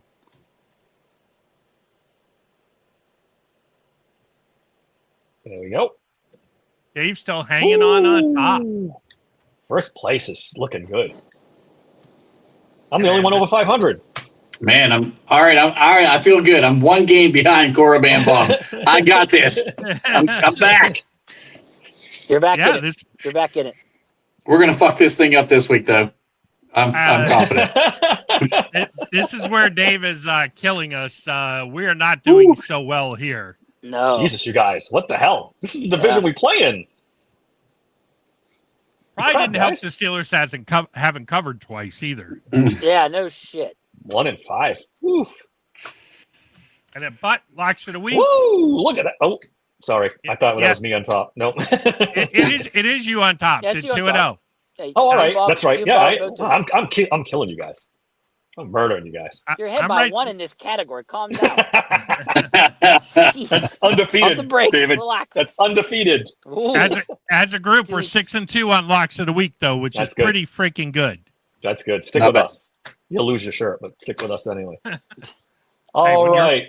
When you're Go right ahead, Bob. 52% of the time, you're wrong 48%. 8% of the time. All right, first game. The Green Bay Packers are 8.5-point favorites. They're visiting Cleveland Browns. Bob, what do you got? I've seen this line all over the place. I've seen 7.5. I actually got down on the Packers at 7.5. I know DraftKings still has them at 8.5. I can't see the Browns hanging in this game. I thought maybe against the Ravens, but I don't see it. I don't think it'll be as high scoring as everybody thinks, but I feel like this is a 24-3 game. Okay. Trent? To be Smooth Jimmy's lock of the week. Ooh, that's a big lock, all right. But Oh. Wow. Give it to me. Give it to me. Jordan Love is gonna go off in this game. The Browns, they're cooked. Their season's about already over. I mean, we're 2 weeks into it. Their fucking season's over. They know their season's over. They're trying to figure out which rookie quarterback's about to play after this week because Joe Flacco is not going to do it. Like, yeah, look, the give Packers. me the Packers. Yeah, the Packers cover. Browns have the top defense in yards, but they're like 7th ranked in giving up the most points. And the Packers score the 6th most points. Those are two opposites there that are not good for the Browns. So, and the Packers don't give up a lot of sacks either. They're bottom 6 in allowing sacks. So it's not like they're gonna let like Myles Garrett have that huge of an impact. So, yeah, Packers are gonna cover. I hope, at least. Gentlemen, Browns cover. Oh, shit. Wow. Here we go. Wow. Book it. I'm feeling myself now. Okay. The Browns cover. Okay. They got those. Have you seen those Caca Brown uniforms that are breaking out for this week? That's gonna be a big factor in this game. Yep. It's gonna be exactly how they look in this game, Dave. It's how they're gonna look in this game. Well, yeah. What is this? Look good, play good? It won't even look good. Like, I don't. Look shitty, make the game look shitty. Look like shit, play like shit. Yeah, I was gonna say. Would you still take them if it was 7.5, like it was when I got down on them? I think the Packers win this by a field goal. I think it's gonna be closer than people think. Wow, really? I do. All right. I like where Dave's going with this. I like the slide straight out of first place. There we go. Either I'm going to be way ahead or just way behind after this week. The New York Jets are traveling to Tampa Bay. They're getting 6.5 points. The Tyrod Taylor era begins again. Did he play for the Jets once before? Tyrod. Oh, with the I Giants. think he's played for everybody. Yeah, pretty much. I'll go first on this one. Bucks big on this one. Bucks by double digits. Yeah, I don't see any way that Tyrod look. If Justin Fields was playing, I would have taken the Jets because I do think the Bucks are surviving here, but they're playing the Jets. I just Brees Hall could have a big game. I totally get it, but no, They have tons of injuries. Jets have tons. It's not even just Fields. There's other guys. There's tons of injuries. Yeah, I understand. I mean, they by the skin of their teeth twice. Yeah. And you keep winning like that, eventually it catches up to you. It's just not going to be this week. But yeah, I got them covered. I agree. Bucks, it's the Bucks on this one. No Justin Fields, no Jets. Jets are going to be bottom 5 team in the league this year. They're going to be drafting a quarterback. The Los Angeles Rams are traveling cross country to the Philly to play the Eagles. They're getting 3.5. Rams have been pretty impressive this year. I don't know. Impressive enough to win in Philly? No, no. In Philly, Goddard I think is going to be back for the Eagles, which will help Hurts. I think they cover. I think the Eagles cover. Rams took them pretty deep in the playoff game, right? That was a close game. I was going to say, I actually think the Rams defense ends up playing big in this one. I think the Rams cover. I don't think they win, but I think they cover. Bobby? I don't like that hook. I really don't like that hook. I do think this could be a field goal game, but that being said, I'm going to go with the Eagles at home. I think Saquon actually has a big game here. Even though the Rams defense has played pretty well, I have a feeling that Stafford's going to throw 2 or 3 dumb interceptions in this game, and they're going to have short fields, and next thing you know, it's going to be out of hand. Is the Eagles' defense as good as it was last year? I don't think it is. Not as good. I don't think so. Yeah. Still plenty good enough to shut down 87-year-old Matthew Stafford, though. They've been in really tight games too. Like that's the other thing. Like being more than a field goal in this, and they've been in really, really tight games. I feel good about the Rams defense. I'm with Bob. I hate the half point. I hate the 3.5. I hate that. Yeah, I would say though, if you can buy that half point out, I'd feel totally comfortable in this game. Feels like a sucker bet. The Eagles at home. Everyone's going to be betting the Eagles, and then somehow the Rams cover this thing. I'm going to take the Eagles though. I'm going to go safe here. Eagles at home. Who knows?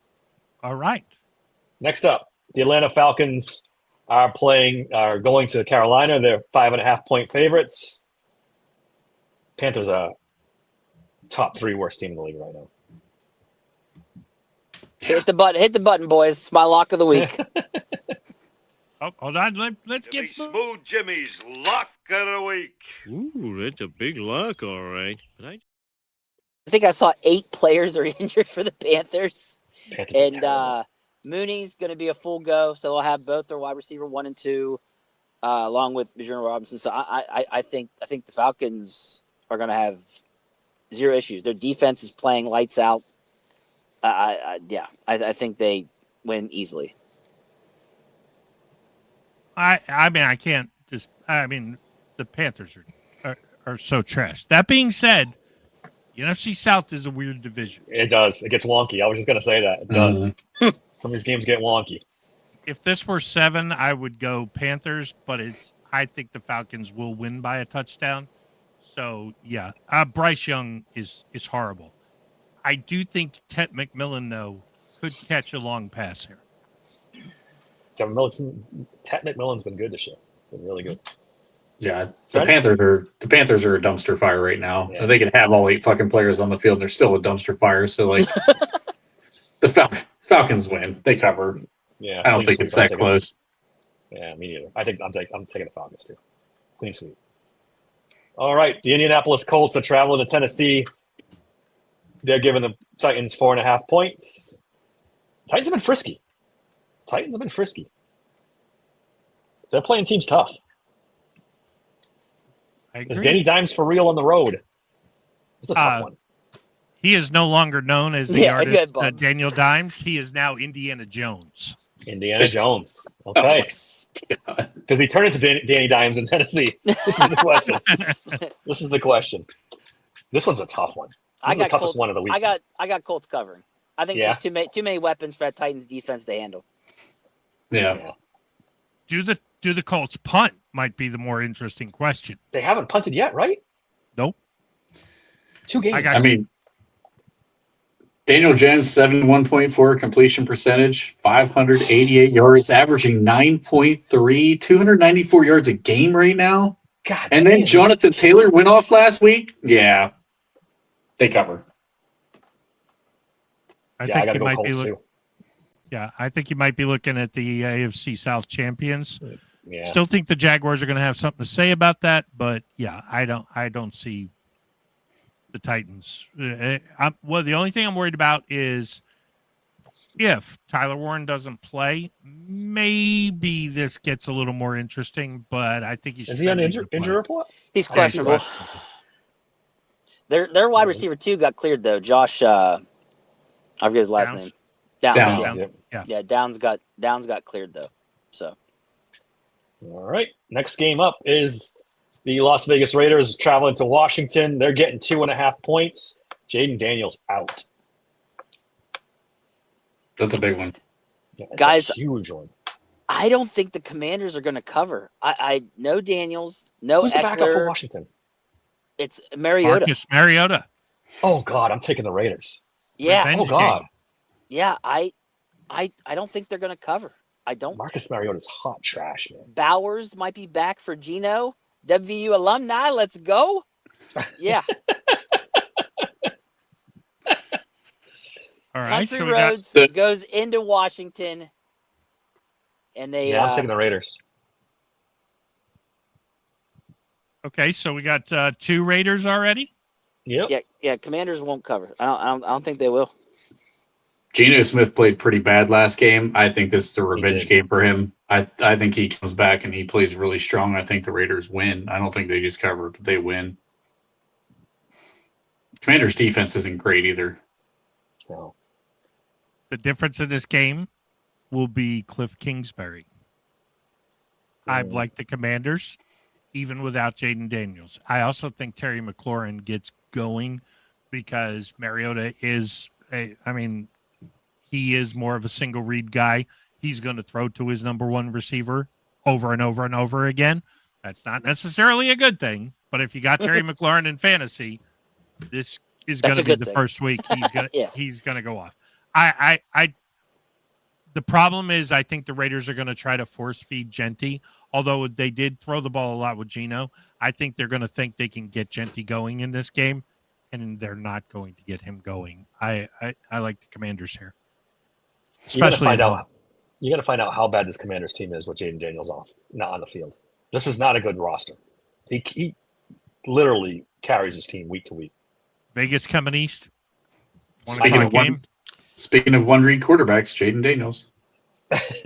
Yeah, I mean that's why I just have the Commanders won't cover. I could see them winning it, squeaking out, but like to go over 3.5. That's only 2.5. Oh, I have 3.5. You want to change update it? I go through DraftKings. I don't know if the site you go to is different. No, I went off DraftKings. They must have changed it because last night it was 3.5. I did it just before the pod, so they might have changed it. ESPN has 2.5 too. Yeah. Man, that does give me some pause now. No, for them to change it a whole nother point, something's up. I'm gonna go with it. I'm still gonna say they don't cover. Go with your WVU alum. There you go. Country Roads, take me home, baby. All right, the Cincinnati Bengals. This is the battle of the backup quarterbacks. Cincinnati Bengals travel into Minnesota. Bengals are getting 3 points. They're 2-0. We need them to lose big time. Do they lose though? Guys, imagine the Bengals offensive line trying to protect Browning from Javon Hargrave coming for his soul. Like, and don't get me wrong, the Vikings they're kind of a mess themselves. But I think the Vikings cover since it's at Vikings. I'm gonna go the Vikings cover. I got Brian Flores is the difference in this game to me. Yeah. I also think Carson Wentz, not great, but this might be the only quarterback situation that got improved by an injury in the NFL. Yes. I'm with Bob. Dave, I'm sorry, dude. Like Oh, McCarthy's come on. bad. Bad. KOC's going to polish this turd. I'll give you that, and make Carson Wentz good for a week or two. Kenny Pickett 2.0, man. Carson Wentz is going to return to his MVP form behind O'Connell. I wouldn't be surprised. I wouldn't be surprised. Nothing. Jettis is going to go off against the historically bad Bengals defense, and JJ McCarthy may never see the field again. This was it. This was it. They're going to send his ass back to Michigan to be the assistant backup fucking quarterback coach. Here we go. The Ohio State rant is on. Go ahead. Get his ass back out. He's out. Get it out of your system. I mean, he only put the ball on the ground 5 fucking times last week. I mean, he gave everybody on the fucking field a chance at it. Like, come on. He did not help the JJ McCarthy hive last week. Oh, man. I will grant you that. It was coming. It was always coming, Dave. It was always coming. Wentz is no Sam Darnold. If you had told me before the 2024 season that somebody would say that with a straight face, I would have laughed you out of the building. Right. I mean, it would not shock me if KOC got Carson Wentz to play so well that JJ McCarthy didn't start again until next year. It wouldn't shock me. That's how good KOC is. Not exactly a high bar. Listen, you guys just stop. No, it's not. You guys just stop it. All right. My poor JJ McCarthy. Take it straight. He's a fucking star in the making. It took 143 yards of great offense for him to be a fucking star in the league, and now he's a bum who gave the ball away 5 fucking times in one game. So wait a minute, Dave, you went Bengals, right? No, Vikings. Oh, okay. Vikings. If JJ was playing, the Bengals definitely was a lock. That'd have been lock of the week. Smooth Jimmy all the way, baby. In case you guys can't wonder who JJ McCarthy played for in college, take a wild guess. The entire state of Michigan, from Michigan State fans to the Michigan fans, found out why that motherfucker never threw a pass in the second half of that game. Oh man! All right. All right. I'm done. Okay. I'll let you have your moment. Till next week. The Houston Texans are traveling to Jacksonville. They're getting 1.5 points from the Jags. Guys, CJ Stroud's not good. He is. That offensive line is bad. They might have a worse offensive line situation than we do. They do. I mean, easily. It's bad. I believe they do. And they changed out the whole line, didn't they? This year, they changed out all their guys. You can tell they moved Laramie Tunsil, though. Yeah. Trade him out of that team, and man, I mean, that kid's running for his life every play. It's bad. I just give you my pick. I think the Jags win, and I don't know that this one's that close. They got their run game going. Texans have 7 players injured. Brian Thomas Jr.'s wrist is good to go now, so they don't got to worry about that. I think the Jags cover. There is a truth in Jacksonville. The Texans are 31-15 lifetime against the Jaguars, and when they come to Jacksonville, when Jacksonville seemingly has a team that they're high on, the Texans beat the fuck out of them. There have been great Jaguar teams. The year that they went to the AFC Championship game, the Texans were terrible. They beat them 21-0 here. Jesus. Texans all the way. This was almost my lock of the week, and I like the Jags. I still think they could win the AFC South. But Texans in Jacksonville, 0-2. Yeah, I can't see it happening. See a little rift between Trevor Lawrence and the head coach there? The head coach was screaming at him, and he kind of waved him away. No way. Did he really? Yeah. There's tension going on there. Probably, hey, they're paying me $260 million, and this is my 4th coach. You'll be gone in a year. You get the fuck out of here. We were all clamoring for him when that rumor came out. We were all at our hopes up. And we still would be. Yeah. If it happened again right this second. Yeah. You're goddamn right we would. You're goddamn right we would. I'll take them. I'm going to take the Jags. I'm not a believer in the Texans. I think they're going to be bad this year. Yeah, that offensive line is just enough to make me pick against them every week. All right. It's that bad. The New Orleans Saints traveling to Seattle. They're getting 7.5 points. Who wants to go first on this one? Just one quick question. David, you went Jags too? Yes, sir. On an island, I like it. I'll go first on this one. To be Smooth Jimmy's lock of the week.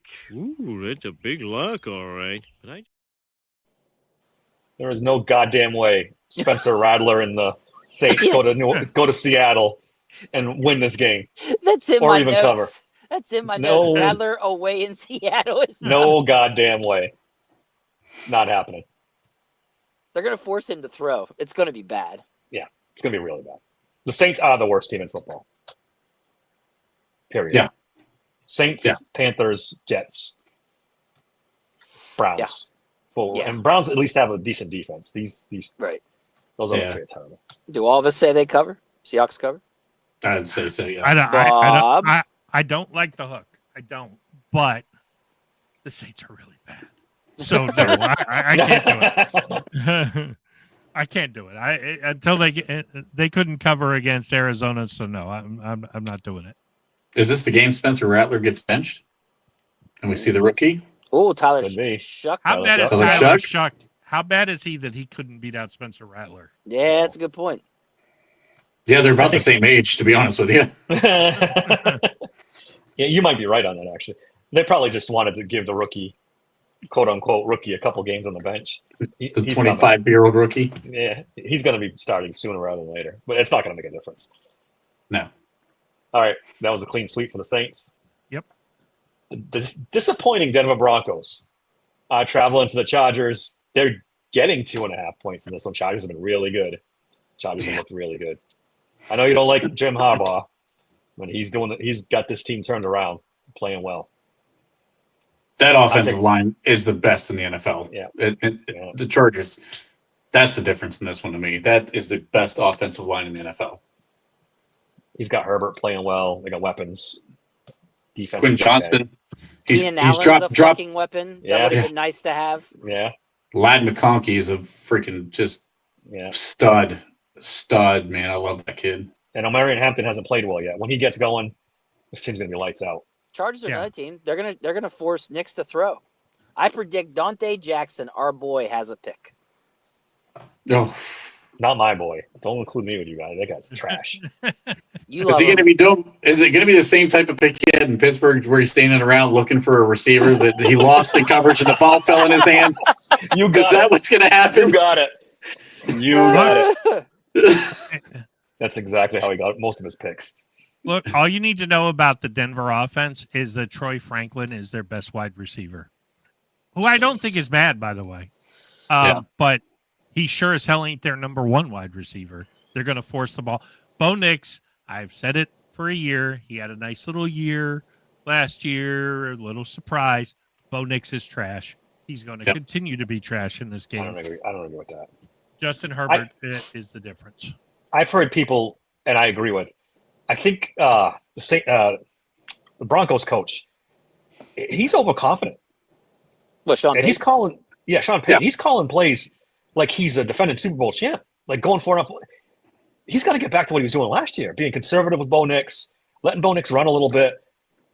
I think that his success last year, and this is a veteran coach, he shouldn't be doing this, but he's feeling himself, and it's costing him. I'm taking the Chargers in this game. Bo Nix is a check down Charlie. He was a check down Charlie in fucking college. He's averaging 5.5 yards of completion right now, just for the record. I mean, Kenny fucking Pickett had more yards per completion. Like, put that into context for just a second. Kenny Pickett had a yard. Face is the best. I mean, you guys compare a quarterback I like to Kenny Pickett. It hurts my soul. It hurts my soul.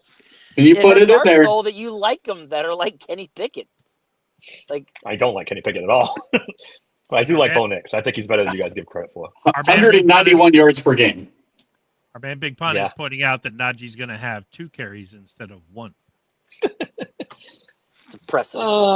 Let's one of them might be a touchdown. Yeah. Would you rather have Najee Harris or Kenneth Gainwell? Najee, easily. Najee. 100,000%. Give me Gainwell. Third down back. Neither one of them is a feature back, so I would rather have the guy who does something good. Gainwell is a good. At least Najee can block out of the backfield. Gainwell fucking whiffs on everybody. He's missing more blocks than he's made. Najee can block so well that Jalen Warren took his job because of it. At least he's like a hammer. He softens the defense up a little bit by just running his big ass through the line every fucking 3. Gainwell's just wasted space. Supposed to be a good blocker, doesn't block. Supposed to be a good receiver out of the backfield, doesn't do that either. Dropped a pass last week. Hey, that pass was thrown too early. He had barely gotten his head around. You can't blame. That's not really a drop. No, wait. Now Bob's making excuses for people. Like, you're usually the guy that said, oh, you're going to fucking... Warren would have caught that ball. No, nobody would have caught that ball. Rodgers because he was under pressure. Rodgers threw it too soon.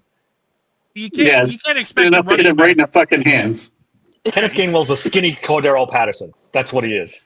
No, he's skinny Cordero Patterson. No, he got I said it. Comparison. I said it. Not the C-fat comparison. Oh That's no. him. Did everybody pick this game? We got off on a tangent. Yeah. Well, Dave, are you taking the Broncos? I'm taking the Chargers.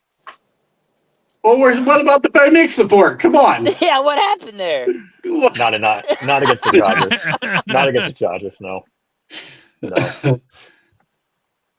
All right. So what do we got next? The Dallas Cowboys are traveling to Chicago. Talking about shitty teams, the Bears. I'll go first on this Cowboys are getting 1.5. Jimmy's lock of the week. Ooh, that's a big lock, all right. But I'm sorry, Dave. I didn't mean to cut you off. No, that's okay. Cowboys. This line really is way too small. Way too small. The Bears are the worst team in football. Yeah, as far as I'm concerned. Well, they're in the conversation. I think if they played the Saints, okay, maybe they'd win. If they played the Panthers, maybe they'd probably win that one too. But they're bottom 10, bottom 6, maybe bottom 7. Yeah, they're not good. I don't think the Cowboys are particularly good. I just think they're not. They're going to score 28 points, and the Bears aren't going to score 28 points in the month of September. Bears have a ton of injuries on defense, and on offense, Swift is hurt. So it'll literally be on Caleb Johnson or Caleb Williams. That's it. Does Tyson Bagent play? I was just going to say that. You stole my thunder. Is this the week that he gets the hook? Caleb Johnson. I don't think that hook's ever coming. You don't think? I do. No. They should. They paid Tyson Bagent this offseason. They believe Caleb Williams is just bad, and that Bears team is going to be bad because of him. And you can't go against the Cowboys offense. CeeDee Lamb. I tell you what, that's going to be a really good matchup because Johnson's playing this week, right? The corner. Yeah. That's going to be a really, really good matchup between CeeDee and Johnson. That's going to be a real interesting one. So this could be the week that Pickens might have a big one. It's going to be a GP to get week. Could be 2 in a row. He had a big game last week. He did have a good game in the second half. He's still not great, but yeah. Wait, all right. I got here that Jalen Johnson's out. Oh, is he? 6 hours ago. 6 hours ago. That's why I said their defense is hurt. This is just not even going to be close. Yeah, so Dallas is going to Karan Amagaji, I don't know how the fuck you say his name. TJ Edwards, Kyler Gordon, Jalen Johnson, and Jalen Jones. All out. All right. Yeah. Yeah. This won't be close. Yeah, Cowboys all the way. All right, a couple more games. Cardinals are on the road. They're going to San Francisco. They're giving the 49ers 6 points. The 49ers are going to win this game. No, it's 2.5. Where'd you see 6?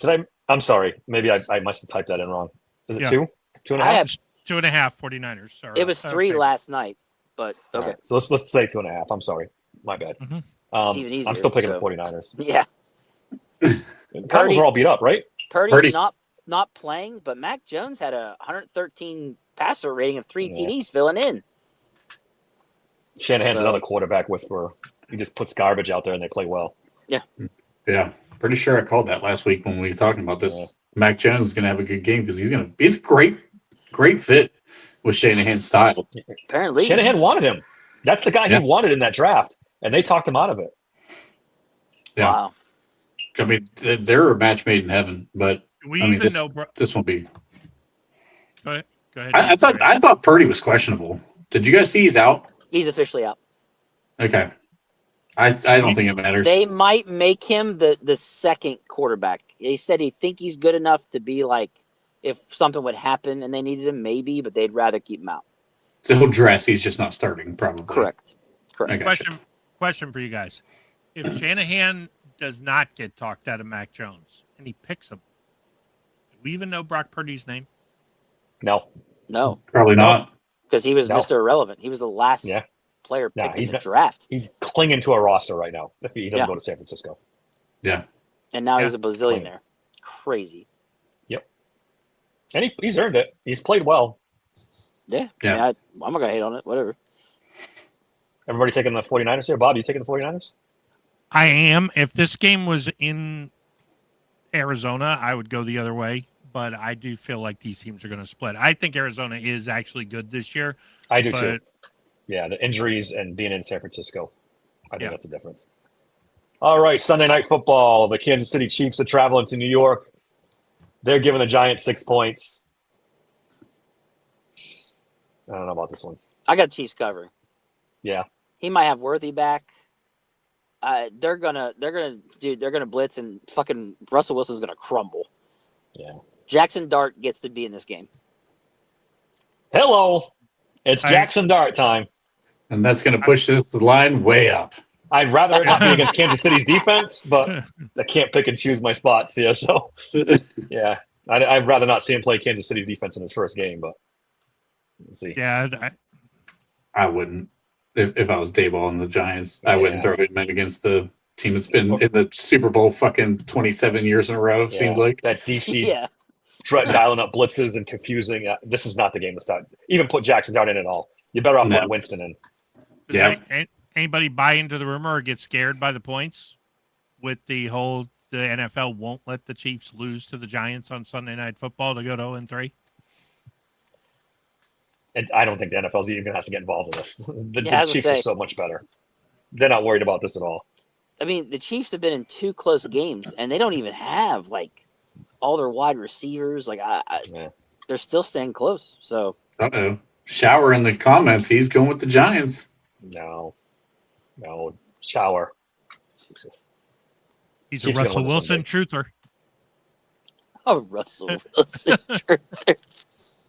Everybody taking Kansas City in this one? Yeah. Chiefs across the board. He must have missed Russell Wilson in the last one when he played for the Steelers. Did you watch any of those games, buddy, at the end? The Detroit Lions are traveling to Baltimore to play the Ravens. They're getting 4.5. Last year they played, and Baltimore ran them off the field. I don't know what to think. The Lions were pretty beat up on defense last year when they played, right? Yeah. It was early in the year, wasn't it? I don't remember. I want to say it was before Hutchinson got hurt. Really? I think so. Go ahead. Let me look it up. Who wants to go first? Dave, you go first. I think the Ravens don't cover. I was looking at some things. Ravens and Lions, they both have key injuries on defense, but the main difference in the teams, Ravens are 31st in total offense, while the Lions are 10th. On offense, they're right there with each other. If the Ravens win, I think they'll win by 4 or less. Bob's right. Hutchinson played that game. 38-6. 38-6, yeah. Care to change your Did the running back didn't play? Who? Jahmyr Gibbs? No, for Baltimore? Why am I blanking on his name? Derrick Henry? Derrick Henry? No, he played. He's got no yards. Right. He played and he didn't get any yards? Oh, against the Lions? I'm looking at the box score. He's got no yards. Gus Edwards had 64 yards rushing. Am I in the right year? Yeah, 38-6, right? Just to throw it out there with my pick and reason why. Nate Wiggins, groin injury, he's limited in practice. And Matabuke out, Calvinoy out. Like, these are some key guys on defense that I could see the Lions picking on the next guy, and that secondary being weakened without Wiggins. So I think the Lions are going to put up points. Bob, you get the box score? Yeah, I don't see it. You're right. I don't see Henry. Gus Edwards had 64 yards rushing. He was the leading rusher that day. I don't know what Derrick. I don't remember Derrick Henry missing the game. Oh, it was last year, right? Was this last year? Yeah, 2024, right? Yeah, 38-6. I'm looking at it, and geez, I mean, Jared Goff is. But you start looking at the stats. I mean, Amon-Ra had a monster day. Jahmyr Gibbs had a good day.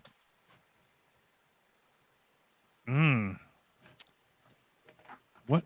I can't remember what. All I know is that they did a lot in garbage time, though, if I remember correctly. I hate to say it. I mean, I'm taking the Ravens this game. Yeah, they just don't lose to NFC teams. Lamar is They don't. insane against them. They don't. The Lions won't be able to stop them on the ground. They're just going to run and run and run. I'm taking the Ravens. Trent? This was a tough one. I think the Ravens win, but I think the Lions cover. Okay. Oh, wait, I had the wrong game, guys. I had the wrong game. My apologies. DJ Reader, Tyreek Williams, stuff in the middle is going to be a little different run defense for the Lions as opposed to what we've seen in years past. I think they cover. I don't think they win. I just think they cover. Yeah, that's my thing. I think the Ravens win. I just don't think they cover. Yeah. Isaiah likely in or out, or is he still questionable?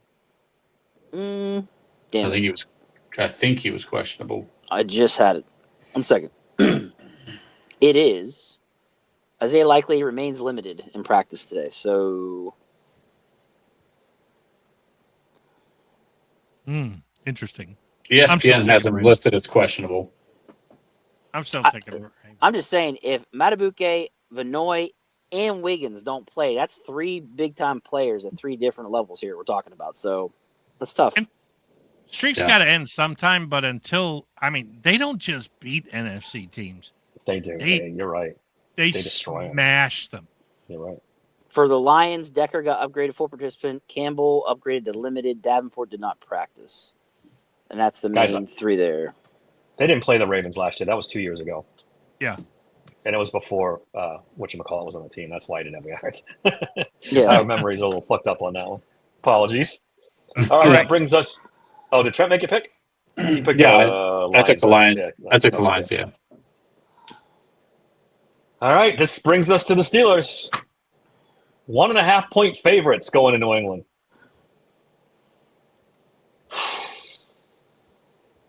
I don't feel good about it, boys. I'm just going to say I don't feel good about it. Nobody wants to go. All right. I'll go. So, look, if they're going to keep playing Benton the whole game at nose, hopefully that's not true, but if they do, and if Wilson is going to be the main guy out there and they don't give Holcomb more time, if they're going to blitz our O-line like hell, so just looking at stats here, the Pats are allowing 23 points a game to the Steelers 31. New England's 3rd best against the run, but they're dead last in passing, like Bob brought up earlier. So they're averaging over 300 yards passing. Like, that's what we need to do. But if Rodgers can't get time to find someone open, then it doesn't matter. They're 13th in offensive yards. We're 27th. They're 9th in passing to our 17th. I'm sorry, yeah, to 17th. So double. The only thing we're ahead of them in is that in points we are 8th and they're 14th. Guess what that difference is? A difference of 2.5 points. That's it. It's the only thing we beat them in. So no, the Steelers do not cover. Trent, what do you think? Oh, do we have a score? Oh yeah, we did a score. Pats 23-20. 23-20. Okay. Just to throw a little thing out there, Tomlin's 2-0 against Vrabel in his career. And he'll be 2-1 after this. All right. I think we right the ship. I think we right the ship this week against the Patriots. I think you have a young left tackle. I still think the Herbig matchup is going to be a tough matchup for them. Anybody versus Robert Spillane in our pass game is an obvious matchup favoring us. Milton Williams, I think we do enough to control him from the interior. McCormick's actually better in the pass game than he is in the run game. So I think he could maybe navigate Williams a little bit in this one. Troy Fautano shouldn't have a bad matchup. That's going to be probably our worst matchup, I think, on the field all the way across is going to be Milton Williams. Yeah. But he's a bad run defender. He's a very bad run defender. And honestly, if we can get some push on his side of the field, this could be a game where you actually see some of the run game actually pick up because he's very, very bad against the run for a starting defensive lineman. That's where I would attack if you're going to run the ball. But I thought Bob's point right from the get-go was the right. You start out with the pass, you pass to open up the run. Aaron Rodgers has a bounce back this week. I think we win this game. I'm going 27-14 Pittsburgh. 27-14. I like Bob's shaking his head. Bob's shaking his head in agreement. Let's see. Cocaine is a powerful drug. Bob, what do you got?